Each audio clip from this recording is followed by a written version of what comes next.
सभी किसान भाइयों को मेरी तरफ से राम राम। आज हम आए हैं गन्ने में लीफ येलो रस्ट यानी के पौधों में जो गन्ने की ऊपरी पत्तियां पीली पड़ जाती हैं, बुरी पड़ जाती हैं और फिर गन्ना धीरे धीरे धीरे धीरे थोड़ी मात्रा में पहले पीली पत्तियां हो गए, लाल पत्तियां हो गए, भूरे रंग के धब्बे बनकर थोड़े थोड़े धीरे धीरे धीरे धीरे स्लो स्लो चल के फिर यह लीफ येलो जो बीमारी है,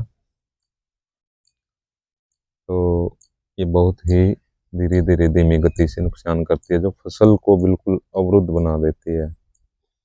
इसके आने के फसल में, गन्ने की फसल में आने के कारण कई हो सकते हैं। टेम्परेचर का भी हो सकता है, कभी कभी टेम्परेचर ज़्यादा गर्मी के कारण या फिर एकदम से सुस्त व ठंडा उसके कारण भी हो सकता है। गन्ने में थ्रिप्स, माहो या माइट या फिर टोबोर या फिर इसमें मान के चलो आप रेड रूट, तो कई प्रकार की समस्याओं के कारण भी हो सकता, पर यह पता चलता हमें फसल को बारीकी से जांच करने पर। तो अब जैसे इस भाई के खेत में हम आए हैं, तो इसके खेत में अभी यह स्टार्ट हुई है, जो 10 से 15 दिन के अंदर ज़्यादा गंभीर रूप ले लेती है और गन्ने की फसल को बिल्कुल अवरुद्ध करके पीलापन लाते हैं। तो उसमें बहुत ही ज़्यादा बड़ा नुकसान कर सकती है, जिससे गन्ने का पूरा पेड़ सूखने लग जाता है। तो यह डिपेंड करता है कि गन्ने की फसल हमें किस माध्यम से चेक करनी है, किस माध्यम से देखना, किस माध्यम से दवाइयाँ प्रयोग करनी है, किस समय क्या सावधानी रखना है। अब यह क्योंकि मैं खेत में ऊपर चौबारे पर छत पर चढ़कर ये वीडियो बना रहा हूँ, ताकि खेत की पूरी प्रक्रिया मेरे सामने आ सके, क्योंकि गन्ना इतना बड़ा कि मैं उसके अंदर जाकर सुचारू रूप से इनको नहीं देख सकता। तो इसमें मौसम के कारण भी यह पीलापन, लाल पत्तियाँ, बुरी पत्तियाँ आ सकती हैं। और माहू, माइट, थ्रिप्स, काली कीड़ी, टोबोर, स्टीम बोरर, रेड रूट, इन बीमारियों के कारण या फिर खेत में कैल्शियम और जिंक की मात्रा घटने से भी यह बीमारियां हो सकती हैं, क्योंकि अलग अलग खेत का पीएच, अलग अलग खेत की मिट्टी, अलग अलग खेत के पानी में सोडियम की मात्रा पर डिपेंड करता है। तो हमें यह बारीकी से जानना होगा, समझना होगा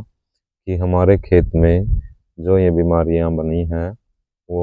किस कारण से बनी हैं। अतः जब ये फसल जो हम जब देख रहे हैं, इस भाई के खेत में थोड़ी माइट और थ्रिप्स और मौसम के कारण, मौसम जब ज़्यादा हिट यानी कि पहले, यानी कि यहाँ से 15 से 20 दिन पहले ज़्यादा टेम्परेचर हैवी अवस्था में, यानी कि 44, 45, 46 डिग्री तापमान हो, तो खेत का जिंक बेस और न्यूट्रेंट बेस जितने भी तत्व हैं वो, यानी कि देसी भाषा में बताऊँ मैं आपको, एक किस्म से खेत की पावर को तोड़ने में प्रबल साबित होते हैं। तो अतः किसान भाई ज़्यादा पानी न रखे गन्ने की फसल में, समय समय पर देख रखे करें, और ऐसी स्थिति होने पर मार्केट में कई दवाइयाँ, जैसे मान कर चलो आप डायनोथोरान 20%, थ्रिप्स वगैरह इनमें के लिए, और इंडोक्सोकार्ब प्लस नोवालोरान ये साल्ट, या फिर इनके साथ में कार्टा 50 SP, और न्यूट्रेंट बेस कोई भी प्रोडक्ट अच्छी से अच्छी कंपनी का, और कोई ग्रोथ प्रमोटर, और साथ में आपने यानी कि कोई भी अजिस्ट्रोबिन प्लस टेबुकोनाजोल या अजिस्ट्रोबिन प्लस डाइबुकोनाजोल अच्छा, मेडलैक्सी प्लस में मैनकोजेब, या फिर 1 एकड़ में 1 kg तक M45,